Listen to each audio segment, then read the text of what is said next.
Vance, os Estados Unidos não precisam de mão de obra barata.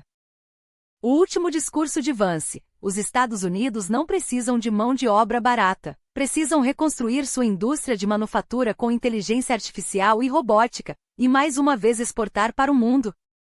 Now, as some of you may have seen, and I talked about this with Ben backstage, I spoke at a conference in Paris last month where my message to a group of CEOs and foreign leaders was that we should embrace the future head on. We shouldn't be afraid of artificial intelligence, and that particularly for those of us lucky enough to be Americans, we shouldn't be fearful of productive new technologies. In fact, we should seek to dominate them, and that's certainly what this administration wants to accomplish.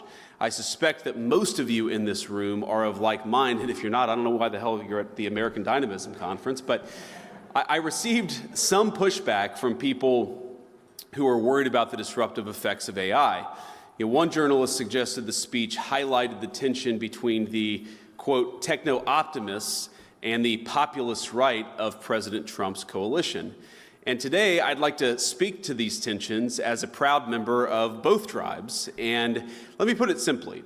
While this is a well-intentioned concern, I think it's based on a faulty premise. This idea that tech-forward people and the populists are somehow inevitably going to come to a loggerheads is wrong. I think the reality is that in any dynamic society, technology is going to advance, of course. And speaking as a Catholic, I think back to Pope John Paul II's opening lines of the encyclical Labora Mixarens, quote, "Through work, man must earn his daily bread and contribute to the continual advance of science and technology, and above all, to elevating unceasingly the cultural and moral level of the society within which he lives," end quote. Now, I quote the Holy Father not only because I'm a fan of his, but also because he rightly understood that in a healthy economy, technology should be something that enhances rather than supplants the value of labor. And I think there's too much fear that AI will simply replace jobs rather than augmenting so many of the things that we do. Now, in the 1970s, if you go back a little ways, many feared that the automated teller machine, what we call the ATM, would replace bank tellers. In reality, the advent of the ATM made bank tellers more productive, and you have more people today working in customer service in the financial sector than you had when the ATM was created.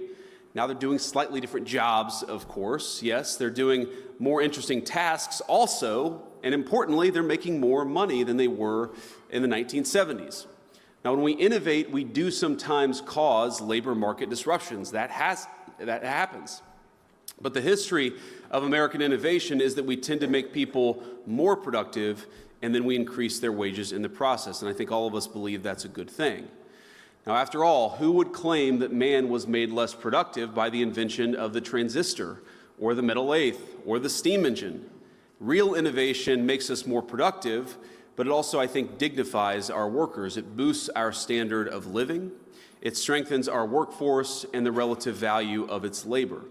And as Americans, all of us should be particularly proud of our extraordinary heritage. I think it is American heritage of inventing things, and of our nation's status to this day as the world's foremost driver of research and development. But all of this, the role that technology plays in a labor market, and whether we greet innovative breakthroughs with excitement or with trepidation, depends on the purpose of our economic system in the first place. And I think this is where the populists have an important point. It should be no surprise that when we send so much of our industrial base to other countries, we stop making interesting new things right here at home. Look, for example, at shipbuilding. Now, if you go back to World War II, America constructed thousands of so-called Liberty ships to carry troops, cargo, and other things, building them at a pace of 3 ships every 2 days. 3 ships every 2 days. Now, we build about 5 commercial ships across an entire year in the United States of America. And as a result, the United States today accounts for 0.1%, 0.1% of global shipbuilding. China, on the other hand, now makes more commercial ships than the rest of the world combined. In fact, one of Beijing's state-owned firms built more commercial ships just last year than all of America has produced since the end of World War II.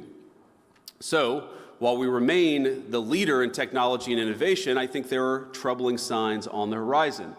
And I raise all this to ask, does this sound like a regime, I'm speaking of China, that will pass up on the opportunity to use AI or any other technology to advance their own interests and further undermine the interests of their rivals?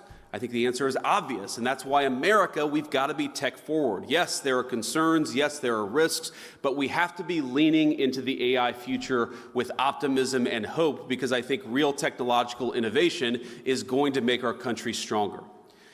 So deindustrialization poses risks both to our national security and our workforce. It's important because it affects both. And the net result is dispossession for many in this country of any part of the productive process. And when our factories disappear and the jobs in those factories go overseas, American workers are faced not only with financial insecurity, they're also faced with a profound loss of personal and communal identity. And so to come full circle on this tension, alleged tension between the populace and the techno-optimists, I can understand a reaction of skepticism when we talk about the revolutionary potential of new invention and artificial intelligence and all the other incredible technologies that you guys are working. But I think that that tension is a little overstated. And so I'm going to come back to what's sort of dividing some of the tech optimists and the populace on our side. I think the populace, when they look at the future, and when they compare it to what's happened in the past, I think a lot of them see alienation of workers from their jobs, from their communities, from their sense of solidarity.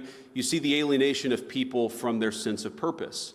And importantly, they see a leadership class that believes welfare can replace a job and an application on a phone can replace a sense of purpose. Now, I remember a Silicon Valley dinner in particular back when I was in my tech days, where my wife and I were sitting around talking to some of the leaders of the important technology firms of the United States, and this was probably in 2016 or 2017. And I was talking about my real worry that we were heading in a direction where America could no longer support middle-class families working on middle-class wages. And importantly, that even if you had enough economic dynamism to provide the wealth to ensure those people could, afford to buy a house and afford their food and so forth, that even if you replaced the financial element of their jobs, you would destroy something that was dignified and purposeful about work itself. And I remember one of the tech CEOs who was there, that CEO, you would know his name if I mentioned it. He was the CEO of a multi-billion-dollar company. He said, well, I'm actually not worried about the loss of purpose when people lose their jobs. And I said, okay, well, what do you think is going to replace that sense of purpose? And he said, digital, fully immersive gaming. And then my wife texted me underneath the table and said, we have to get the hell out of here. These people are effing crazy. Now, I don't think that, of course, that CEO's views are representative of most people in this room, but when I think about a lot of the workers, based on what they've seen in the past, are very worried about the future because, frankly, their leadership has failed to serve them. And then I think about this from the perspective of a lot of the tech optimists. I think a lot of the tech optimists, they see overregulation, they see stifling innovation. I mean, you guys are builders. They are builders. And while they may sympathize with those who lost a job, they're much more frustrated that the government won't allow them to build the jobs of the future. And they know that as hard as it is to build a business in digital media, it's still harder to build one in robotics or life sciences or energy in what we call the world of atoms. They see a government that makes their lives harder, and they must trust anyone who looks to that government for aid. And what I propose is that each group, our workers, the populace on the one hand, the tech optimists on the other, have been failed by this government. Not just the government of the last administration, but the government in some ways of the last 40 years. Because there were two conceits that our leadership class had when it came to globalization. The first is assuming that we can separate the making of things from the design of things. The idea of globalization was that rich countries would move further up the value chain while the poor countries made the simpler things. You would open an iPhone box and it would say designed in Cupertino, California. Now the implication, of course, is that it would be manufactured in Shenzhen or somewhere else. And yeah, some people might lose their jobs in manufacturing, but they could learn to design, or to use a very popular phrase, learn to code.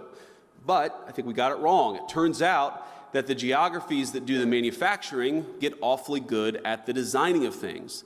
There are network effects, as you all well understand. The firms that design products work with firms that manufacture. They share intellectual property, they share best practices, and they even sometimes share critical employees. Now, we assume that other nations would always trail us in the value chain, but it turns out that as they got better at the low end of the value chain, they also started catching up on the higher end. We were squeezed from both ends. Now, that was the first conceit of globalization. I think the second is that cheap labor is fundamentally a crutch, and it's a crutch that inhibits innovation. I might even say that it's a drug that too many American firms got addicted to. Now, if you can make a product more cheaply, it's far too easy to do that rather than to innovate. And whether we were offshoring factories to cheap labor economies or importing cheap labor through our immigration system, cheap labor became the drug of Western economies. And I'd say that if you look in nearly every country from Canada to the UK that imported large amounts of cheap labor, you've seen productivity stagnate. I don't think that's not a total happenstance. I think that the connection is very direct. Now, one of the debates you hear on the minimum wage, for instance, is that increases in the minimum wage force firms to automate. So a higher wage at McDonald's means more kiosks. And whatever your views on the wisdom of the minimum wage, I'm not going to comment on that here. Companies innovating in the absence of cheap labor is a good thing. I think most of you are not worried about getting cheaper and cheaper labor. You're worried about innovating, about building new things, about the old formulation of technology is doing more with less. You guys are all trying to do more with less every single day. And so I'd ask my friends, both on the tech optimist side and on the populist side, not to see the failure of the logic of globalization as a failure of innovation. Indeed, I'd say that globalization's hunger for cheap labor is a problem precisely because it's been bad for innovation. Both our working people, our populists, and our innovators gathered here today have the same enemy. And the solution, I believe, is American innovation. Because in the long run, it's technology that increases the value of labor. Innovations like the American system and the interchangeable parts revolution it sparked, or Ford's moving assembly line that skyrocketed the productivity of our workers. That's how American industry became the envy of the world. And that's what I really want to talk about today, why innovation is key to winning the worldwide manufacturing competition, to giving our workers a fair deal, and to reclaiming our heritage via America's great industrial comeback. And I believe that's what we're on the cusp of, a great American industrial comeback. Because innovation is what increases wages. It's what protects our homelands, and I know we have a lot of defense technology companies here. It's what saves troops' lives on the battlefield. And I know everyone here today largely agrees. It's why we have some of the greatest inventors and thinkers in energy, precision machining, countless critical high-value industries just in this room.